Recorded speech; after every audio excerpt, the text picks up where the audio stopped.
somebody here. Don't know who yet.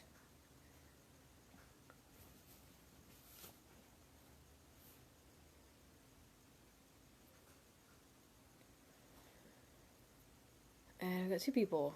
I'm assuming it's the same two people as always. Oh, okay. I need to give Steven a second.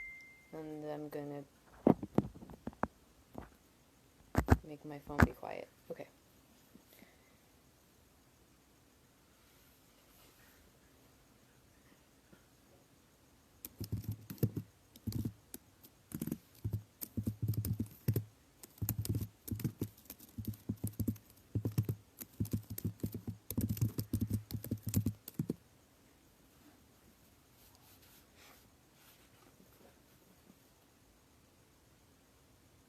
Kamagani?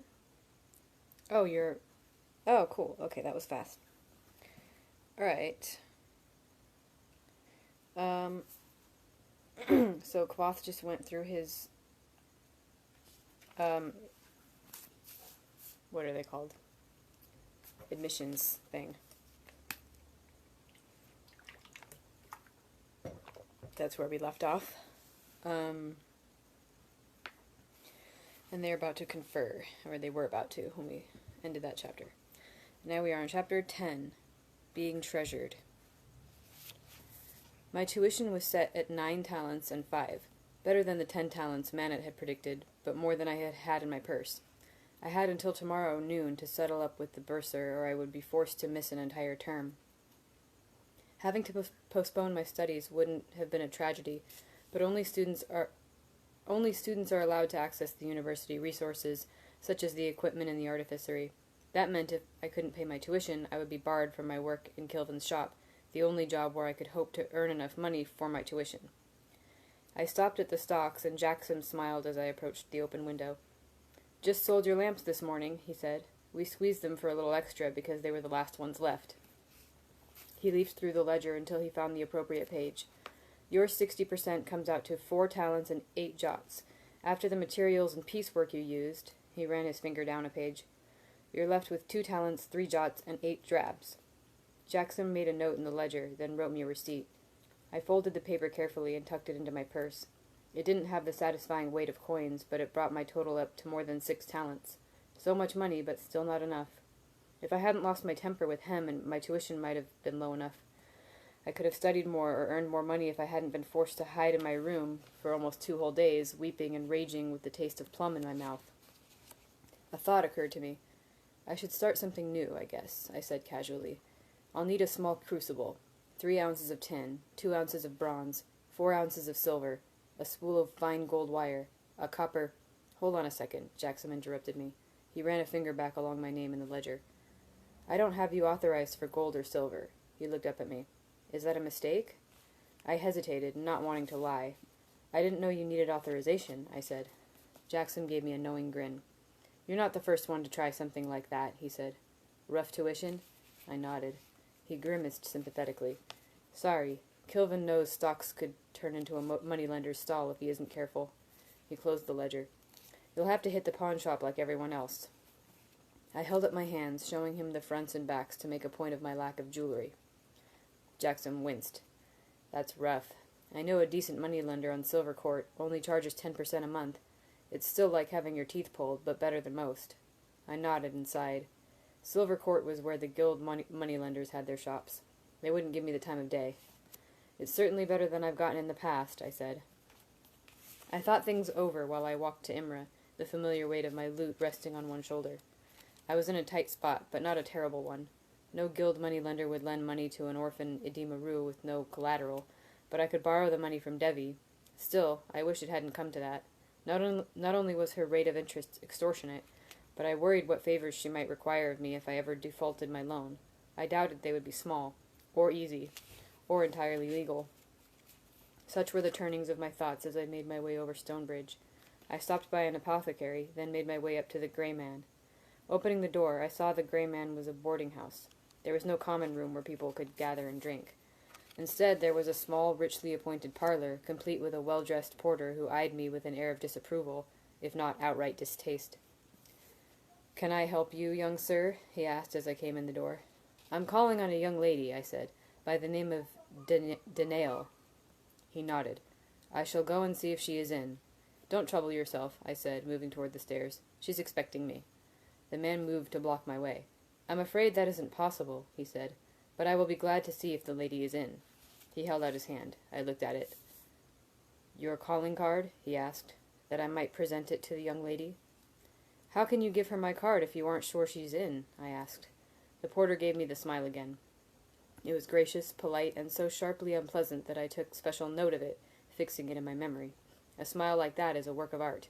As someone who grew up on a stage, I could appreciate it on several levels. A smile like that is like a knife in certain social settings, and I might have need of it some day.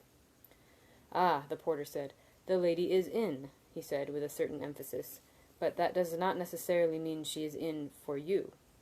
"You can tell her Kvothe has come calling," I said, more amused than offended. "I'll wait." I didn't have to wait long. The porter came down the stairs wearing an irritated expression, as if he'd been looking forward to throwing me out.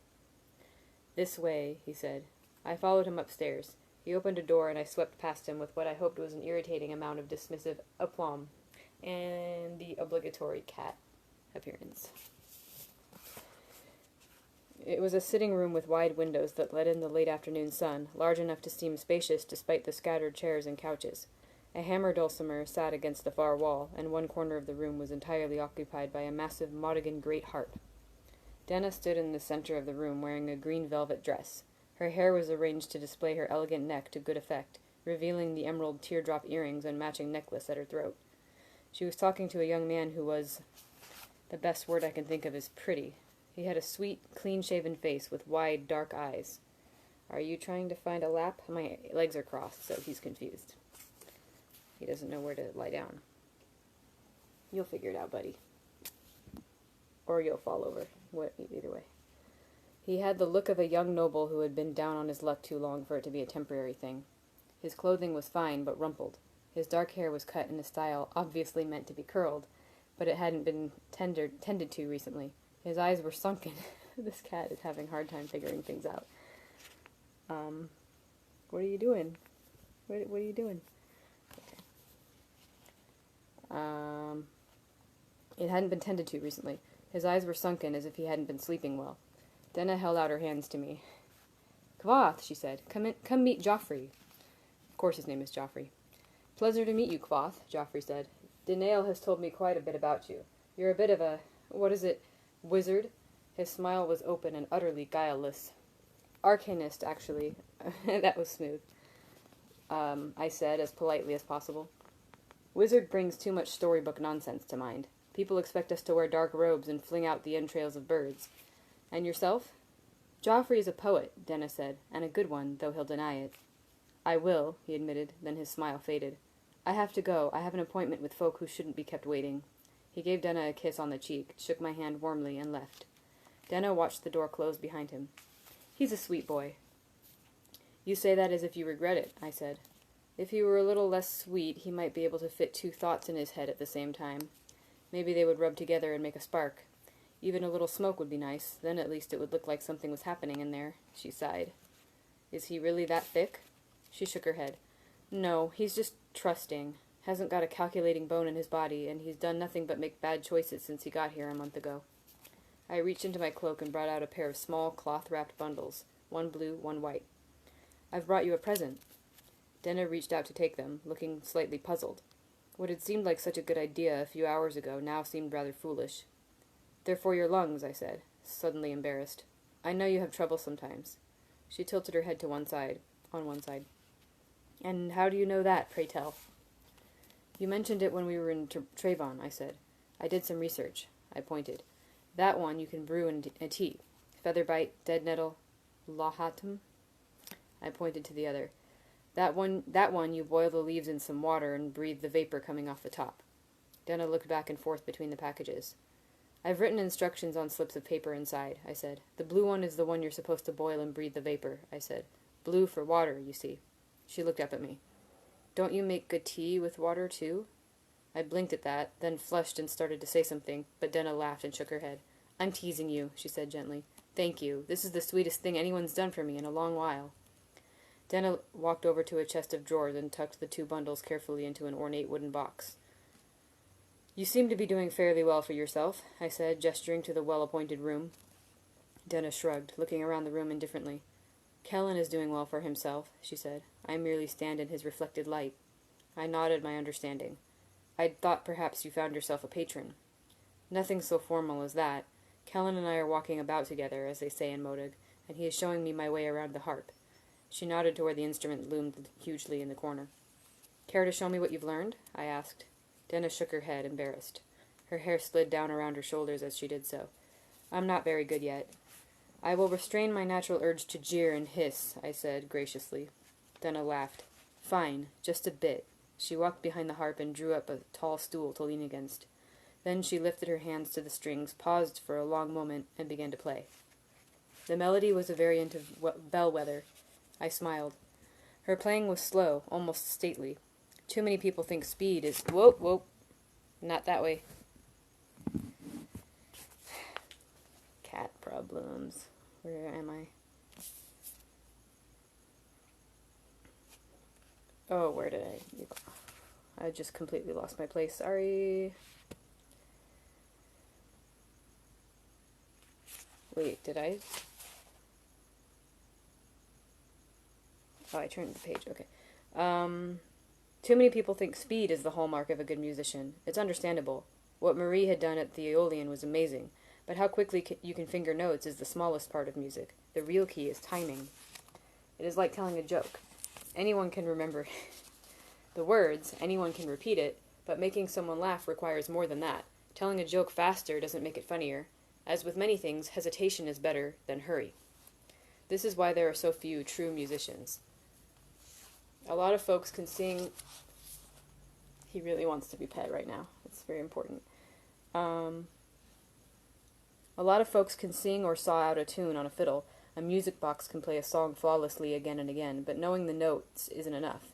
You have to know how to play them. Speed comes with time and practice, but timing you are born with. You have it or you don't. Denna had it. She moved slowly through the song, but she wasn't plodding. She played it slow as a luxurious kiss. Not that I knew anything of kissing at that point in my life, but as she stood with her arms around the harp, her eyes half-lidded with concentration, her lips lightly pursed, I knew I someday wanted to be kissed with that amount of slow, deliberate care. And she was beautiful. I suppose it should come as no surprise that I have a particular fondness for women with music running through them. But as she played, I saw her for the first time that day. Before I had been distracted by the difference in her hair or the cut of her dress, but as she played, all that faded from view. I ramble. Suffice to say she was impressive, though obviously still learning. She struck a few bad notes, but didn't flinch or cringe away from them. As they say, a jeweler knows the uncut gem. And I am. And she was. And so. What Game of Thrones crossover? Did I miss something? Oh, Joffrey. Okay, yeah, got it. That comment was probably old. Okay. You're a long way past Squirrel in the Thatch, I said quietly after she'd struck the final notes. She shrugged my compliment away, not meeting my eye. I don't have much to do but practice, she said, and Kellen says I have a bit of a knack. How long have you been at it? I asked. 3 span? She looked thoughtful, then nodded. A little less than 3 span. Mother of God, I said, shaking my head. Don't ever tell anyone how quickly you've picked it up. Other musicians will hate you for it. My fingers aren't used to it yet, she said, looking down at them. I can't practice nearly as long as I like. I reached out and took hold of one of her hands, turning it palm up so I could see her fingertips. There were fading blisters there. I looked up and realized how close she was standing. Her hand was cool in mine. Okay, this is your book. Yours. I get it. She stared at me with huge dark eyes, one eyebrow slightly raised. Not arch or playful even, just gently curious. My stomach felt suddenly strange and weak. I've what? She asked. I realized I had no idea what I had been about to say. I thought of saying, I have no idea what I was going to say. Then I realized that would be a stupid thing to say. So I didn't say anything. Denna looked down and took hold of my hand, turning it over. Your hands are soft, she said, then touched my fingertips lightly. I thought the calluses would be rough, but they're not. They're smooth. Once her eyes weren't fixed on mine, I regained a small piece of my wits. It just takes time, I said. Denna looked up and gave a shy smile. My mind went blank as fresh paper. After a moment, Denna let go of my hand and moved past me to the center of the room. "Would you care for something to drink?" she asked as she settled gracefully into a chair. "That would be very kind of you," I said, purely on reflex. I realized my hand was still hanging stupidly in midair, and I let it fall to my side. She gestured to a nearby chair, and I sat. "Watch this." She picked up a small silver bell from a nearby table and rang it softly. Then she held up one hand with all 5 fingers extended. She folded in her thumb, then her index finger, counting downward. Before she folded in her smallest finger, there came a knock on the door. "Come in," Denna called, and the well-dressed porter opened the door. I believe I would like some drinking chocolate," she said. "And Kvath?" She looked at me questioningly. "Drinking chocolate sounds lovely," I said. The porter nodded and disappeared, closing the door behind him. "Sometimes I do it just to make him run," Denna admitted sheepishly, looking down at the bell. "I can't imagine how he can hear it. For a while I was convinced he was sitting in the hallway with his ear against my door." "Can I see the bell?" I asked. She handed it over. It looked normal at first glance, but when I turned it upside down, I saw some tiny sigildry on the inner surface of the bell. "He isn't eavesdropping," I said, handing it back. "There's another bell downstairs that rings in time with this one." "How?" she asked, then answered her own question. "Magic?" "You could call it that." "Is that the sort of thing you do over there?" She jerked her head in the direction of the river and the university beyond. "It seems a little tawdry." "It's the most frivolous use of sigildry I've ever seen," I said. Denna burst out laughing. "You sound so offended," she said. "Then it's called sigildry?" "Making something like that is called artificing," I said. "Sigildry is writing or carving the runes that make it work." Denna's eyes lit up at this. "So it's a magic where you write things down?" she asked, leaning forward in her chair. "How does it work?" I hesitated, not only because it was a huge question, but because the university has rather specific rules about sharing Arcanum secrets. "It's rather complicated," I said. Luckily, at that moment, there was another knock on the door, and our chocolate arrived in steaming cups. My mouth watered at the smell of it. The man set the tray on a nearby table and left without a word. I sipped and smiled at the thick sweetness of it. "It's been years since I've had chocolate," I said. Denna lifted her cup and looked around the room. "It's strange to think some people live their whole lives like this," she mused. "It's not to your liking?" I asked, surprised. "I like the chocolate and the harp," she said, "but I could do without the bell and a whole room just for sitting." Her mouth curved into the beginning of a frown.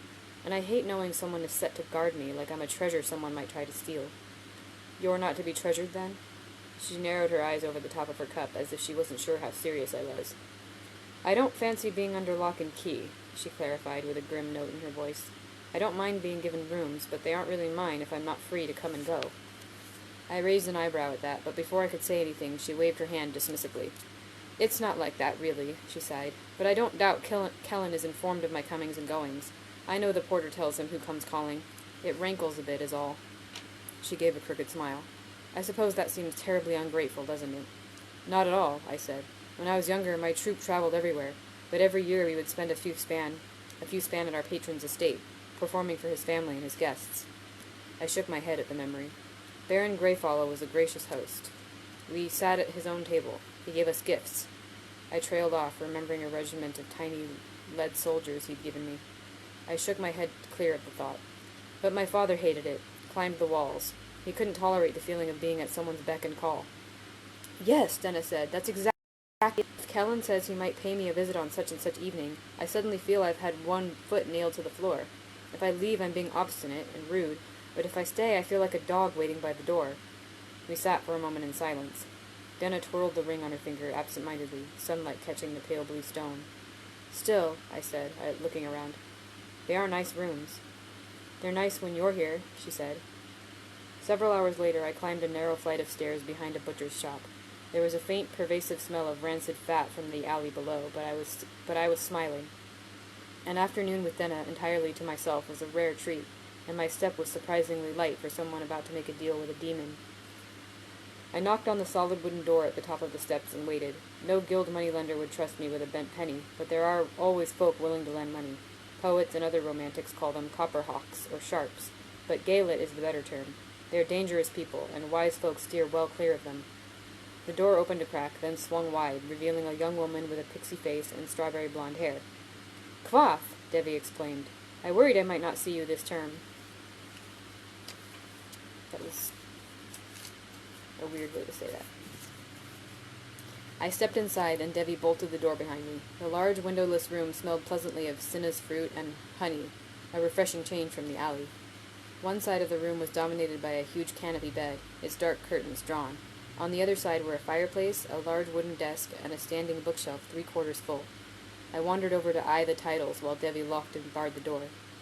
"Is this copy of Malkath new?" I asked. "It is," she said, walking over to stand beside me. "A young alchemist who couldn't settle his debt let me pick through his library in order to square things between us." Devi carefully pulled the book from the shelf, revealing Vision and Revision in gold leaf on the cover. She looked up at me, grinning impishly. "Have you read it?" "I haven't," I said. I had wanted to study it for admissions, but hadn't been able to find a copy in the stacks. "Just heard about it." Devi looked thoughtful for a moment, then handed it to me. "When you've finished, come back and we'll discuss it. I'm woefully devoid of interesting conversation these days. If we have a decent argument, I might let you borrow another." Once the book was in my hands, she tapped the cover lightly with a finger. "This book is worth more than you are," she said, without a hint of playfulness in her voice. "If it comes back damaged, there will be an accounting." "I'll be very careful," I said. Devi nodded, then turned and walked past me toward the desk. "Right then, on to business." She sat down. "Cutting it a little close, aren't you?" she asked.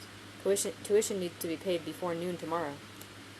"I live a dangerous and exciting life," I said as I wandered over and took a seat across from her. "And delightful as I find your company, I was hoping to avoid your services this term." "How do you like tuition as a Relar?" she asked knowingly. "How hard did they hit you?" "That's a rather personal question," I said. Devi gave me a frank look. "We are about to enter into a rather personal arrangement," she pointed out. "I hardly feel I'm overstepping myself." 9.5, I said. She snorted derisively. "I thought you were supposed to be all manner of clever. I never got higher than 7 when I was a Relar." "You had access to the archives," I pointed out.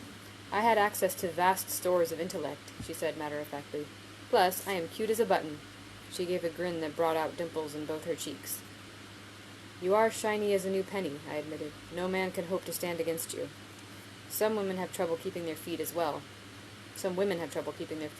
she said. Her grin changed slightly, moving from adorable to impish, and then well past the border into wicked. Not having the slightest idea how to respond to that, I moved in a safer direction. "I'm afraid I need to borrow 4 talents, I said. "Ah," Devi said. Suddenly businesslike, she folded her hands atop the desk. "I'm afraid I've made a few changes to my business recently," she said. "Currently, I am only extending loans of 6 talents or more." I didn't bother trying to hide my dismay. 6 talents? Devi, that extra debt will be a millstone around my neck. She gave a sigh that sounded at least slightly apologetic. "Here's the trouble. When I make a loan, I run certain risks. I risk losing my investment if my debtor dies or tries to run. I run the risk they'll attempt to report me.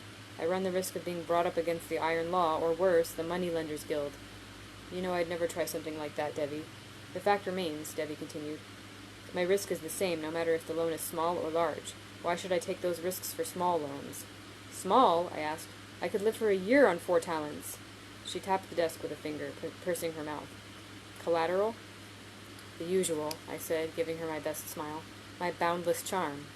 Debbie snorted indelicately. "For boundless charm and 3 drops of blood, you can borrow 6 talents at my standard rate, 50% interest over a 2-month term." "Devi," I said ingratiatingly, "what am I going to do with the extra money?" "Throw a party," she suggested. "Spend a day in the Buckle. Find yourself a nice game of high-stakes faro." "Faro," I said, "is a tax on people who can't calculate probabilities." "Then run bank and collect the tax," she said. "Buy yourself something pretty and wear it next time you come in to see me." She looked me up and down with dangerous eyes. "Maybe then I'll be willing to cut you a deal." "How about 6 talents for a month at 25%? I asked. Debbie shook her head, not unkindly. "Kvath, I respect the impulse to bargain, but you don't have any leverage. You're here because you're over a barrel. I'm here to capitalize on that situation." She spread her hands in a helpless gesture. "That's how I make my living. The fact that you have a sweet face doesn't really enter into it." Devi gave me a serious look. "Conversely, if a guild moneylender would give you the time of day, I wouldn't expect you to come here simply because I'm pretty and you like the color of my hair." "It is a lovely color," I said. "We fiery types should really stick together." "We should," she agreed. "I propose we stick together at 50% interest over a 2-month term." "Fine," I said, slumping back into my chair. "You win." Debbie gave me a winsome smile, dimples showing again. "I can only win if if we were both actually playing. She opened a drawer in the desk, bringing out a small glass bottle and a long pin. I reached out to take them, but instead of sliding them across the desk, she gave me a thoughtful look. Now that I think of it, there might be another option. I'd love another option, I admitted. The last time we talked, Debbie said slowly, you implied that you had a way into the archives. I hesitated. I did imply that. I did imply that. That information would be worth quite a bit to me, she said over-casually. Though she tried to hide it, I could see a fierce, lean hunger in her eyes. I looked down at my hands and didn't say anything. I'll give you 10 talents right now, Debbie said bluntly. Not a loan. I'll buy the information outright. If I get caught in the stacks, I never learned it from you.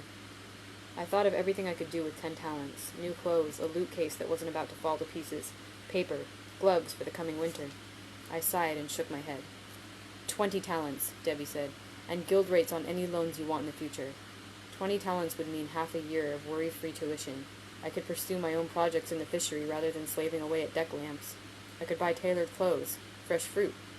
I could use a laundry rather than wash my clothes myself. I drew a reluctant breath. 40 talents, Debbie said hungrily. Guild rates, and I will take you to bed. For 40 talents I could buy Denna her own half-harp. I looked up and saw Debbie staring at me from across the desk. Her lips were wet, her pale blue eyes intense.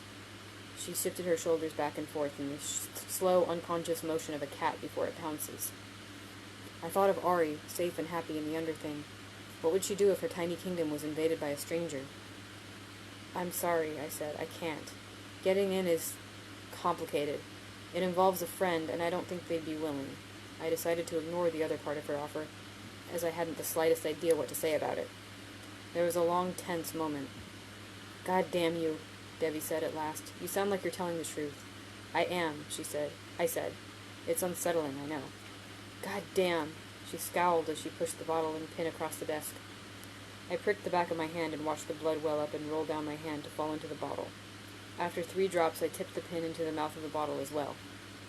Debbie swabbed some adhesive around the stopper and drove it angrily into the bottle. Then she reached into a drawer and pulled out a diamond stylus. Do you trust me? She asked as she etched a number into the glass. Or do you want this sealed? I trust you, I said, but I'd like it sealed all the same. She melted a daub of sealing wax onto the top of the bottle.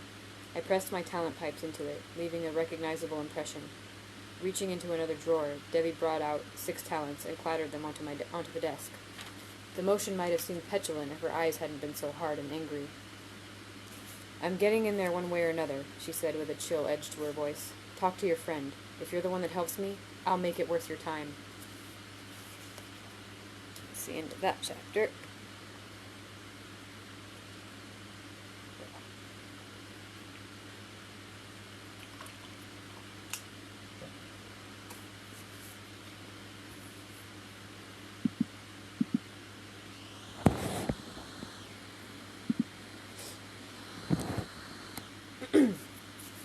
Chapter 11.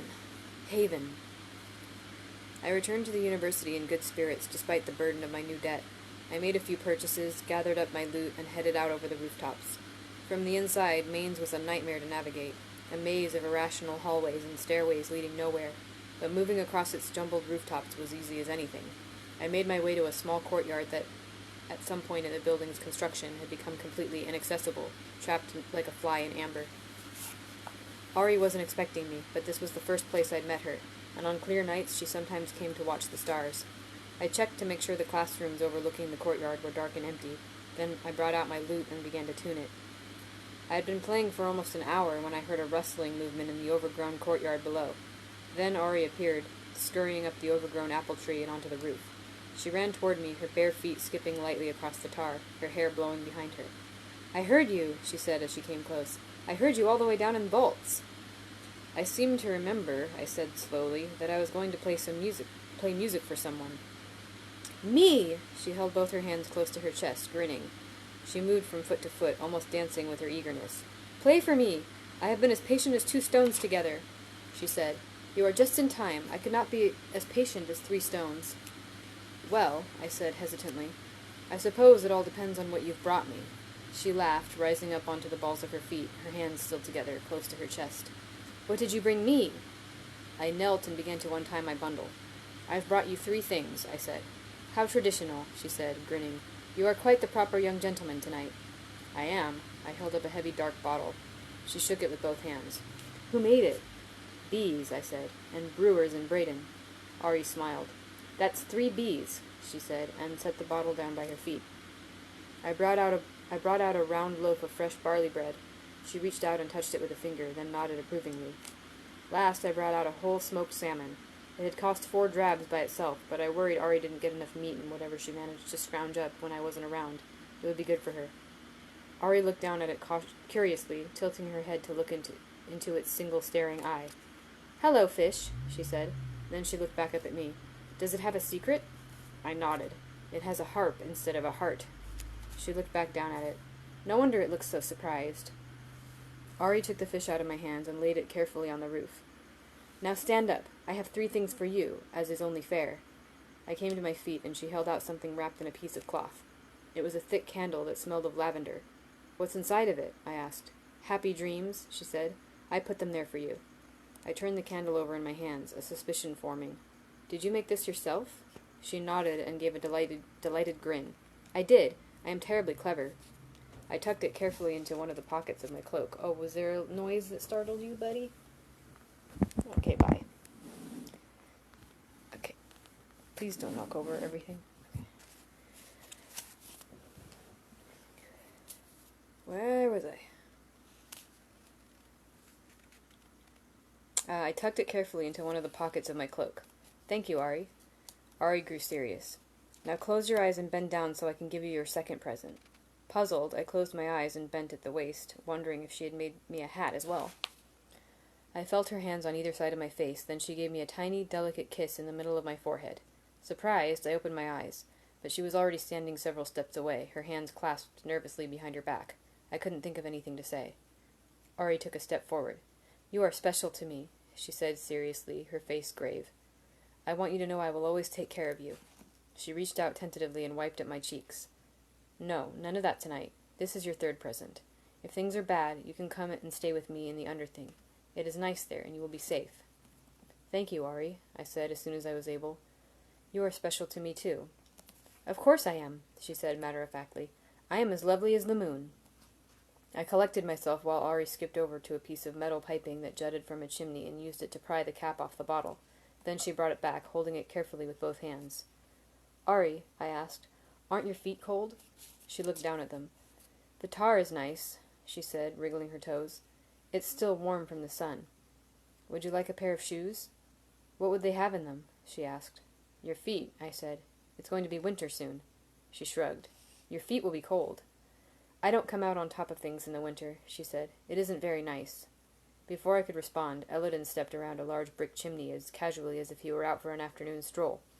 The 3 of us stared at each other for a moment, each of us startled in our own way. Elodin and I were surprised, but out of the corner of my eye I saw Ari grow perfectly still, like a deer ready to spring away to safety.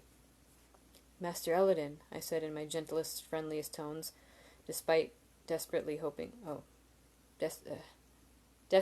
he wouldn't do anything that might startle Ori into running. The last time she'd been scared back underground, it had taken her a full span to reemerge. How nice to meet you. Hello there, Elodin said, matching my casual tone perfectly, as if there was nothing odd about the 3 of us meeting on a rooftop in the middle of the night, though for all I knew it might not seem odd to him. Master Elodin. Ari dipped one bare foot behind the other and tugged the edges of her ragged dress in a tiny curtsy. Elodin remained in the moon-cast shadow of the tall brick chimney. He made a curiously formal bow in return. I couldn't see his face in any detail, but I could imagine his curious eyes examining the barefoot, waifish girl with the nimbus of floating hair. And what brings the 2 of you out this fine night? Elodin asked. I tensed. Questions were dangerous with Ari. Luckily, this one didn't seem to bother her. Kvath has brought me lovely things, she said.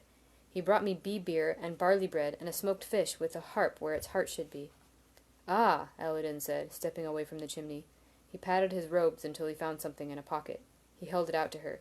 I'm afraid I've only brought you a sinus fruit. Ari took a tiny dancer's step backward and made no motion to take it. Have you brought anything for Kvath? This seemed to catch Elodin off his stride. He stood awkwardly for a moment, arm outstretched. I'm afraid I haven't, he said, but I don't imagine Kvath has brought anything for me either. Ari's eyes narrowed, and she gave a tiny frown, fierce with disapproval. "Kvath has brought music," she said sternly, "which is for everyone." Elladan paused again, and I have to admit I enjoyed seeing him discomfited by someone else's behavior for once. He turned and made a half bow in my direction. "My apologies," he said. I made a gracious gesture. "Think nothing of it." Elladan turned back to Ari and held out his hand a second time. She took 2 small steps forward, hesitated, then took 2 more. She reached out slowly, paused with her hand on the small fruit, then took several scurrying steps away, bringing both hands close to her chest. "Thank you kindly," she said, making another small curtsy. "Now, you may join us if you like, and if you behave, you may stay and listen to Kvath play afterward." She tilted her head a bit, making it a question. Elladan hesitated, then nodded. Ari scampered around to the other side of the roof, then down into the courtyard through the bare limbs of the apple tree. Elladan watched her go. When he tilted his head, there was just enough moonlight that I could see a thoughtful expression on his face. I felt a sudden, sharp anxiety tie knots in my stomach. "Master Elladan?" He turned to face me. I knew from experience it would only take her 3 or 4 minutes to fetch whatever she was bringing up from the underthing. I needed to talk fast. "I know this looks strange," I said, "but you don't have to be careful." "Oh, but you have to be careful." Sorry, the word "don't" was under that. "You have to be careful. She's very nervous. Don't try to touch her. Don't make any sudden movements. It will scare her away." Elladan's expression was hidden in shadow again. "Will it now?" he said. "Loud noises, too. Even a loud laugh. And you can't ask her anything resembling a personal question. She'll just run if you do." I drew a deep breath, my mind racing. I have a good tongue in my head, and given enough time I'm confident in my ability to persuade just about anyone of anything. But Elladan was simply too unpredictable to manipulate. "You can't tell anyone she's here." It came out more forcefully than I'd intended, and I immediately regretted my choice of words. I was in no position to be giving orders to one of the masters, even if he was more than half mad. "What I mean," I said quickly, "is that I would take it as a great personal favor if you didn't mention her to anyone." Elladan gave me a long speculative look. "And why is that, Relar Kvath?" I felt myself break out in a sweat at the cool amusement in his tone. "They'll stick her in Haven," I said. "You of all people—" I trailed off, my throat growing dry. Elladan stared down at me, his face little more than a shadow, but I could sense him scowling. "Of all people, what, Relar Kvath? Do you presume to know my feelings toward Haven?" I felt all my elegant, half-planned persuasion fall to tatters around my feet, and I suddenly felt like I was back on the streets of Tarbean, my stomach a hard knot of hunger, my chest full of desperate hopelessness as I clutched at the sleeves of sailors and merchants, begging for pennies, halfpennies, shims, begging for anything so I could get something to eat. "Please," I said to him, "please, Master Elladan, if they chase her she'll hide, and I won't be able to find her. She isn't quite right in the head, but she's happy here, and I can take care of her. Not much, but a little. If they catch her, that would be even worse. Haven would kill her. Please, Master Elladan, I'll do whatever you like, just don't tell anyone." "Hush," Elladan said. "She's coming." He reached out to grip my shoulder, and moonlight fell across his face. His expression wasn't fierce and hard at all. There was nothing but puzzlement and concern. "Lord and lady, you're shaking. Take a breath and put your stage face on. You'll scare her if she sees you like this." I took a deep breath and fought to relax. Elladan's concerned expression faded, and he stepped back, letting go of my shoulder. I turned in time to see Ari scurry across the roof toward us, her arms full. She stopped a short distance away, eyeing us both, before coming the rest of the way, stepping carefully as a dancer until she was back where she originally stood. Then she sat down lightly on the roof, crossing her legs beneath herself. Elladan and I sat as well, though not nearly as gracefully. Ari unfolded a cloth, laid it carefully between the 3 of us, then set a large, smooth wooden platter in the middle. She brought out the sinus fruit and sniffed it, her eyes peering over the top of it. "What is in this?" she asked Elladan. "Sunshine," he said easily, as if he'd expected the question. "And early morning sunshine at that." They knew each other. Of course. That was why she hadn't run away at the outset. I mean, I saw that coming way before he did, but okay. I felt the solid bar of tension between my shoulder blades ease slightly. Ari sniffed the fruit again and looked thoughtful for a moment. "It is lovely," she declared, "but Kvath's things are lovelier still." "That stands to reason," Elladan said. "I expect Kvath is a nicer person than I am." "That goes without saying," Ari said primly. Ari served up dinner, sharing out the bread and fish to each of us. She also produced a squat clay jar of brined olives. It made me glad to see she could provide for herself when I wasn't around. Ari poured beer into my familiar porcelain teacup. Elodin got a small glass jar of the sort you would use to store jam. She filled his cup for the first round, but not the second. I was left wondering if he was simply out of easy reach, or if it was a subtle sign of her displeasure. Yeah, I agree. Kvothe should have known way earlier. And how could they not know each other? I mean, they're like the same person. They must. We ate without speaking. Ari delicately taking tiny bites, her back straight. Elodin cautiously, occasionally darting a glance at me as if he were unsure how to behave. I guessed from this that he'd never shared a meal with Ari before. Yeah, it's a good call. When we were finished with everything else, Ari brought out a small, bright knife and divided the sinuous fruit into 3 parts. As soon as she broke the skin of it, I could smell it on the air, sweet and sharp. It made my mouth water. Sinuous fruit came from a long way off and was simply too expensive for people like me. She held out my piece, and I took it from her gently. "Thank you kindly, Ari." "You are welcome kindly, Kvothe." Elodin looked back and forth between the two of us. "Ari?" I waited for him to finish his question, but that seemed to be all of it. Ari understood before I did. "It's my name," she said, grinning proudly. "Is it now?" Elodin said curiously. Ari nodded. "Kvothe gave it to me." She beamed in my direction. "Isn't it marvelous?" Elodin nodded. "It is a lovely name," he said politely, "and it suits you." "It does," she agreed. "It is like having a flower in my heart." She gave Elodin a serious look. "If your name is getting too heavy, you should have Kvothe give you a new one." Elodin nodded again and took a bite of his sinus. As he chewed, he turned to look at me. By the light of the moon, I saw his eyes. They were cool, thoughtful, and perfectly, utterly sane. After we finished our dinner, I sang a few songs, and we said our goodbyes. Elodin and I walked away together. I knew at least a half-dozen ways to climb down from the roof of Mainz, but I let him take the lead. We made our way past a round stone observatory that stuck up from the roof, and moved onto a long stretch of reasonably flat lead sheeting. "How long have you been coming to see her?" Elodin asked. I thought about it. "Half a year? It depends on when you start counting. It took a couple span of playing before I caught a glimpse of her, more before she trusted me enough to talk." You'd had better luck than I have," he said. You've had better luck than I have," he said. "It's been years. This is the first time she's come within 10 paces of me. We barely speak a dozen words on a good day." We climbed over a wide, low chimney and back onto a gentle slope of thick timber sealed with layers of tar. As we walked, I grew more anxious. Why had he been trying to get close to her? I thought about the time I had gone to Haven with Illidan to visit his giller, Alder Wynn. I thought about Ari there, tiny Ari, strapped to a bed with thick leather belts so she couldn't hurt herself or thrash around while she was being fed.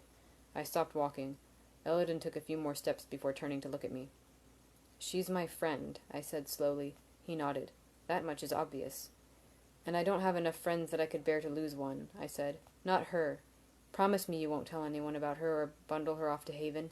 It's not the right place for her." I swallowed against the dryness in my throat. "I need you to promise me." Elodin tilted his head to one side. "I'm hearing an or else," he said, amusement in his voice, "even though you're not actually saying it. I need to promise you or else." One corner of his mouth quirked up in a wry little smile. When he smiled, I felt a flash of anger mingled with anxiety and fear. It was followed by the sudden hot taste of plum and nutmeg in my mouth, and I became very conscious of the knife I had strapped to my thigh underneath my pants. I felt my hand slowly sliding into my pocket.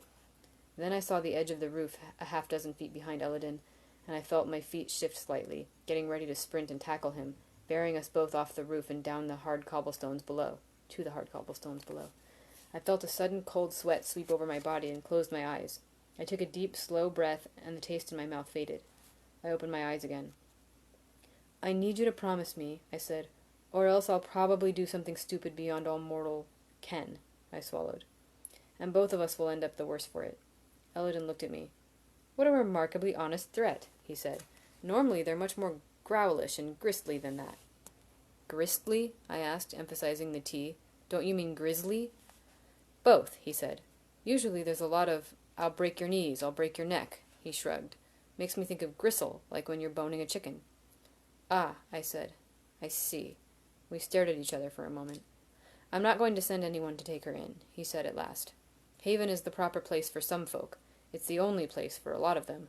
But I wouldn't wish a mad dog locked there if there were a better option." He turned and started to walk away. When I didn't follow, he turned to look back at me. That's not good enough, I said. I need you to promise.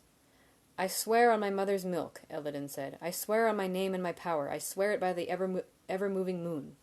We started walking again. She needs warmer clothes, I said, and socks and shoes, and a blanket, and they need to be new. Ari won't take anything that's been worn by anyone else. I've tried.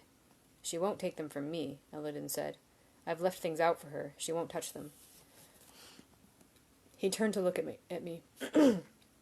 If I give them to you, will you pass them along? I nodded. In that case, she also needs about 20 talents, a ruby the size of an egg, and a new set of engraving tools. Elodin gave an honest, earthy chuckle. Does she also need lute strings? I nodded. 2 pair, if you can get them. Why Ari? Elodin asked. Because she doesn't have anyone else, I said, and neither do I. If we don't look out for each other, who will? He shook his head. No, why did you pick that name for her? Ah, I said, embarrassed. Because she's so bright and sweet? She doesn't have any reason to be, but she is. Ari means sunny. In what language? He asked. I hesitated. Siaru, I think. Elodin shook his head. Sunny is Leveriet in Siaru. I tried to think where I'd learned the word. Had I stumbled onto it in the archives? Before I could bring it to mind, Elodin spoke. I am preparing to teach a class, he said casually, for those interested in the delicate and subtle art of naming. He gave me a sideways look. It occurs to me that it might not be a complete waste of your time. I might be interested, I said carefully. He nodded. You should read Teckham's Underlying Principles to prepare. Not a long book, but thick, if you follow me. If you lend me a copy, I'd like nothing better than to read it, I said. Otherwise I'll have to muddle through without. He looked at me, uncomprehending. I've been banned from the archives. What, still? Elodin asked, surprised. Still. He seemed indignant. It's been what, half a year? 3/4 of a year in 3 days' time, I said. Master Loren has made his feelings clear on the issue of letting me back inside. That, Elodin said with a strange protectiveness in his voice, is utter horseshit. You're my Relar now. Elodin changed directions, heading over a piece of rooftop I usually avoided because it was covered in clay roofing tiles. From there we hopped a narrow alley, made our way across the sloping roof of an inn, and stepped onto a broad roof of finished stone.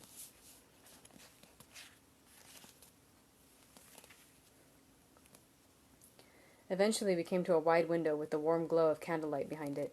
Elodin knocked on a pane of glass as sharply as if it were a door. Looking around, I realized we were standing atop the master's hall. After a moment, I saw the tall, thin shape of Master Loren block the candlelight behind the window. He worked the latch, and the entire window swung open on a hinge. Elodin, what can I do for you? Loren asked. If he thought anything odd about the situation, I couldn't tell from looking at his face. Elodin jerked a thumb over his shoulder at me. The boy here says he's still banned from the archives. Is that so? Loren's impassive eyes moved to me, then back to Elodin. It is. Well, let him back in, Elodin said. He needs to read things. You've made your point. He's reckless, Loren said flatly. I had planned to keep him out for a year and a day. Elodin sighed. Yes, very traditional. Why don't you give him a second chance? I'll vouch for him. Loren eyed me for a long moment. I tried to look as responsible as I could, which wasn't very, considering I was standing on a rooftop in the middle of the night. Very well, Loren said. Tomes only. Tomes... okay. So, he said tomes, T-O-M-E-S, and it looks like Elodin's response is tomes, T-O-M-B-S, is for feckless tits who can't chew their own food, Elodin said dismissively. My boy's a Relar. He has the feck of 20 men. He needs to explore the stacks and discover all manner of useless things. I am not concerned about the boy, Loren said with an unblinking calm. My concern is for the archives itself. Elodin reached out and grabbed me by the shoulder, pushing me forward a bit. How about this? If you catch him larking around again, I'll let you cut off his thumbs. That should set an example, don't you think? Loren gave the two of us a slow look. Then he nodded. Very well, he said, and closed his window. There you go, Elodin said expansively. What the hell? I demanded, wringing my hands. What the hell? Elodin looked at me, puzzled. What? You're in. Problem solved. You can't offer to let him cut off my thumbs, I said. He raised an eyebrow. Are you planning on breaking the rules again? He asked pointedly. No, but then you don't have anything to worry about, he said. He turned and continued up the slope of the roof. Probably. I'd still step carefully if I were you. I can never tell when Loren is kidding. grab a drink.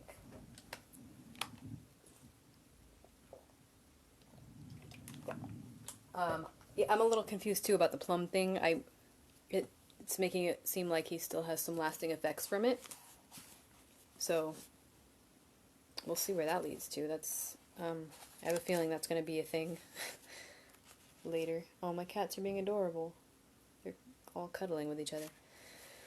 As soon as I awoke the next day, I made my way to the office of the bursar and settled accounts with Riam, the pinch-faced man who held the university's purse strings. I paid my hard-won 9 talents and 5, securing my place in the university for one more term. Next, I went to ledgers and lists, where I signed up for observation in the Medica, along with physiognomy and physic. Next was ferrous and cupric metallurgy with Kamar in the fishery. Last came adept sympathy with Elxadal. It was only then I realized I didn't know the name of Elodin's class. I leafed through the ledger until I spotted Elodin's name, then ran my finger back to where the title of the class was listed in the fresh dark ink. Introduction to Not Being a Stupid Jackass. I sighed and penned my name in the single blank space beneath. Elodin is becoming my favorite character, I think.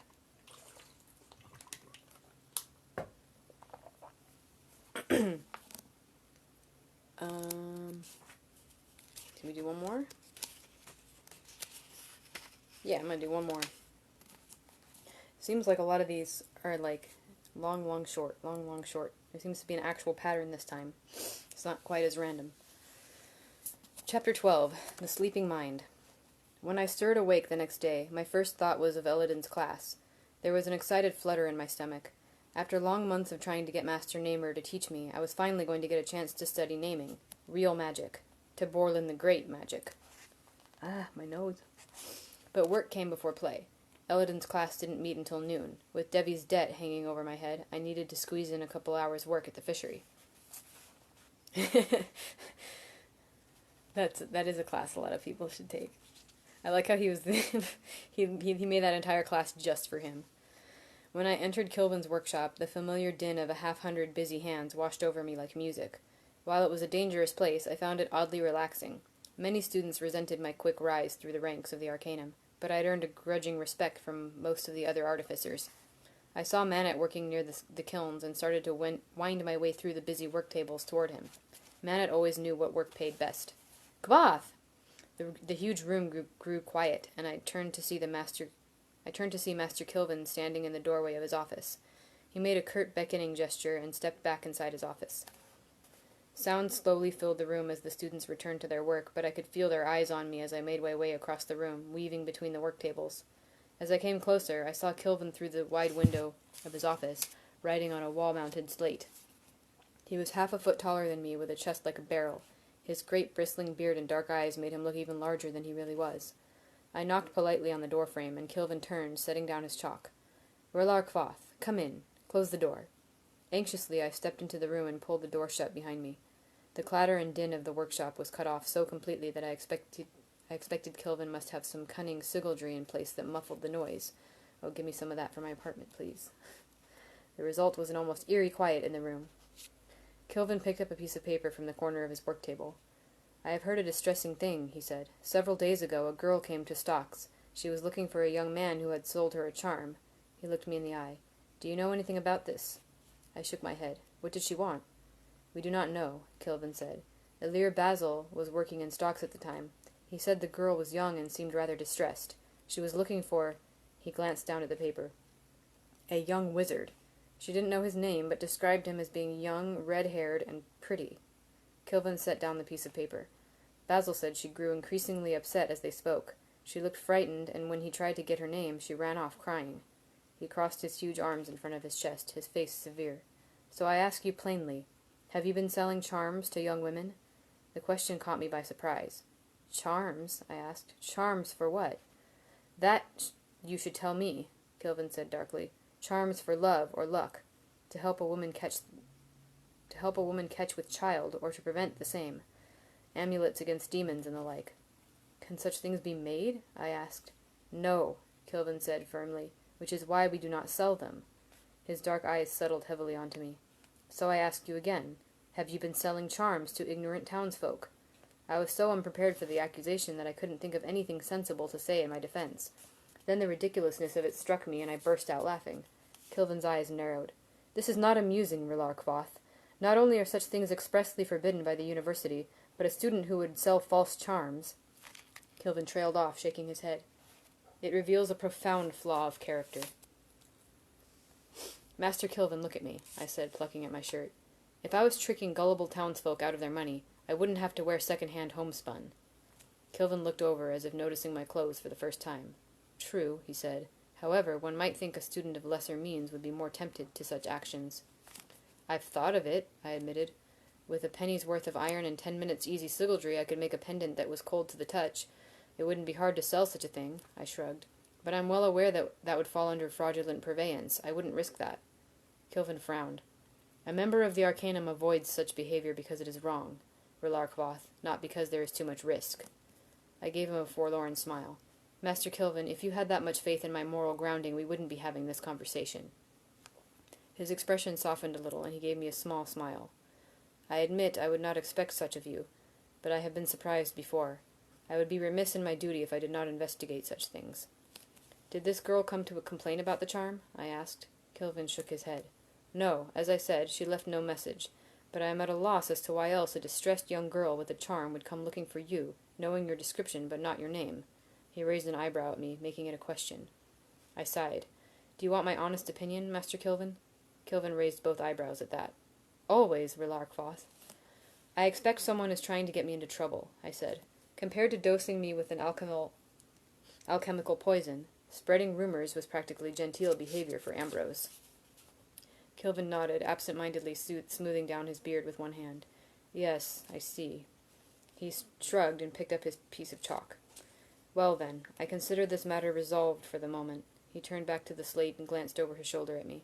"I trust I will not be troubled by a horde of pregnant women waving iron pendants and cursing your name." "I'll take steps to avoid that, Master Kilvin." I filled a few hours doing piecework in the fishery, then made my way to the lecture hall in Mainz, where Elodin's class was being held. It was scheduled to begin at noon, but I was there a half hour early, the first to arrive. The other students trickled in slowly, 7 of us in all. First came Fenton, my friendly rival from advanced sympathy.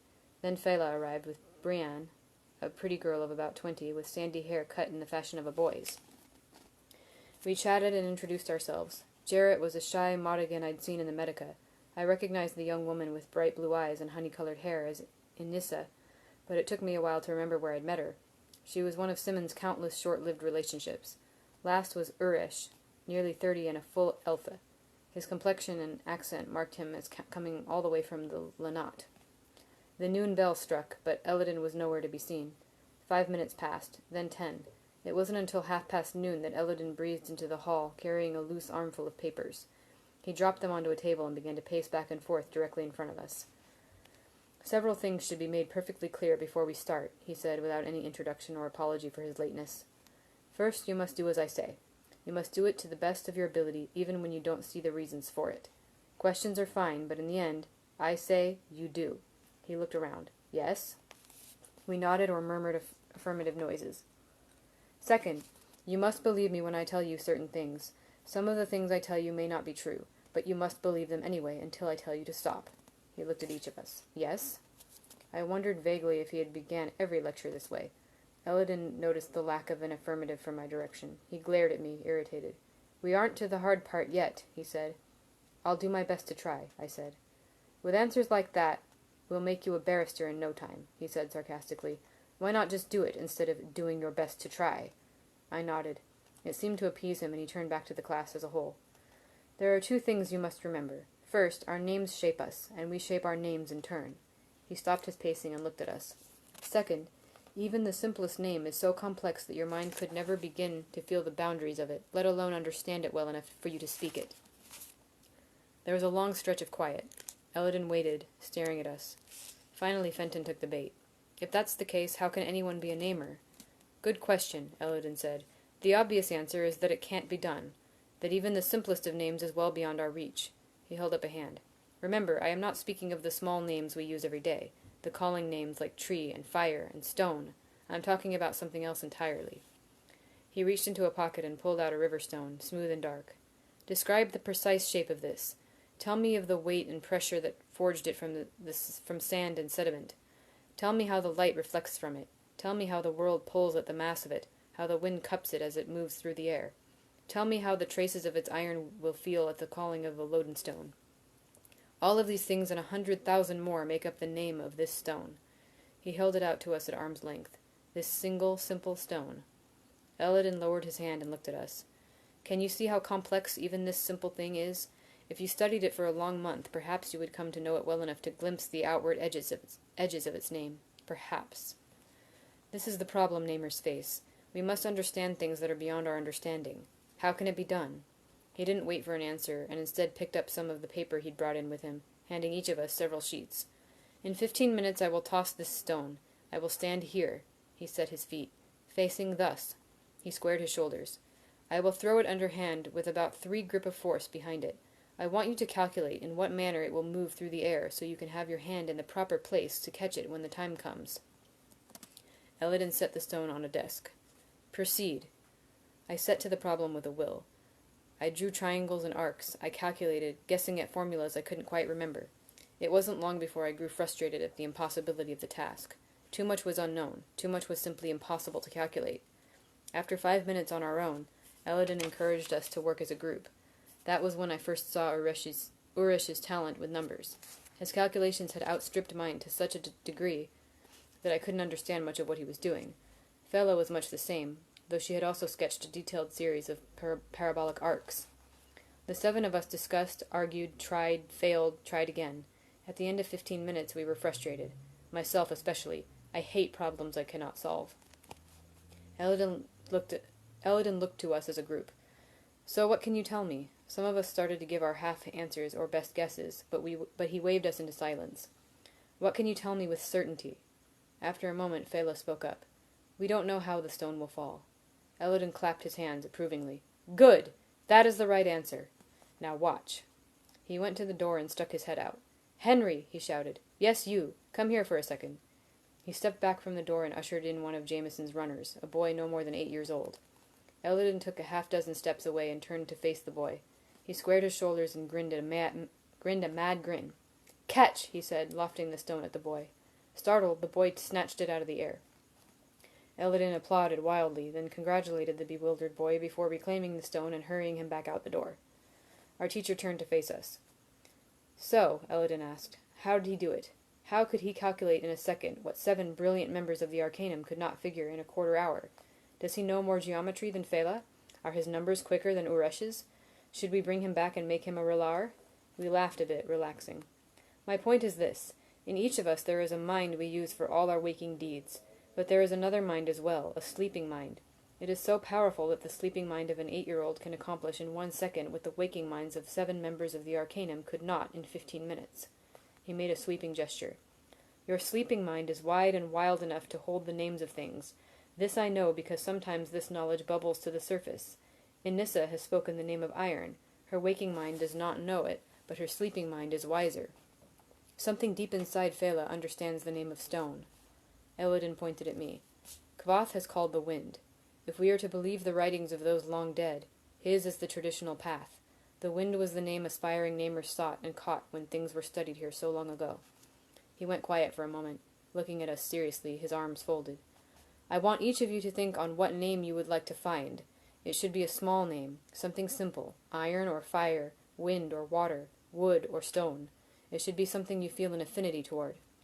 Elladan strode toward the large slate mounted on the wall and began to write a list of titles. His handwriting was surprisingly tidy. These are important books, he said. Read one of them. After a moment, Brienne raised her hand. Then she realized it was pointless, as Elladan still had his back to us. Master Elladan? She asked hesitantly. Which one should we read? He looked over his shoulder, not pausing in his writing at all. I don't care, he said, plainly irritated. Pick one. The others you should skim in a desultory fashion. Look at the pictures. Smell them, if nothing else. He turned back to look at the slate. The 7 of us looked at each other. The only sound in the room was the tapping of Elladan's chalk. Which one is the most important? I asked. Elladan made a disgusted noise. I don't know, he said. I haven't read them. He wrote Antemerent Voistra on the board and circled it. I don't even know if this one is in the archives at all. He put a question mark next to it and continued to write. I will tell you this. None of them are in tomes. I made sure of that. You'll have to hunt for them in the stacks. You'll have to earn them.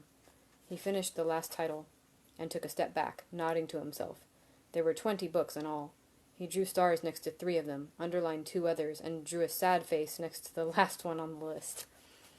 Then he left, striding out of the room without another word, leaving us thinking on the nature of names and wondering what we had gotten ourselves into. All right. Well, there is another short chapter after this. But I'll leave it there. Why is he always accused? I don't know if that was an accusation. Unless you're talking about... And I don't know what you're talking about, actually. I would choose the sad face one. He invented the emoji. Fun fact. And I guess that class was a serious class, and that was a joke that he made it look like it was how not to be a jackass, and it was only for one person. But it seems like an interesting class. Either way. Cool. Thanks for watching, and pick it up in a few days. Well, he is always doing something wrong. He's a bit of a troublemaker, if you haven't noticed by now. Alright. I'll see you guys later.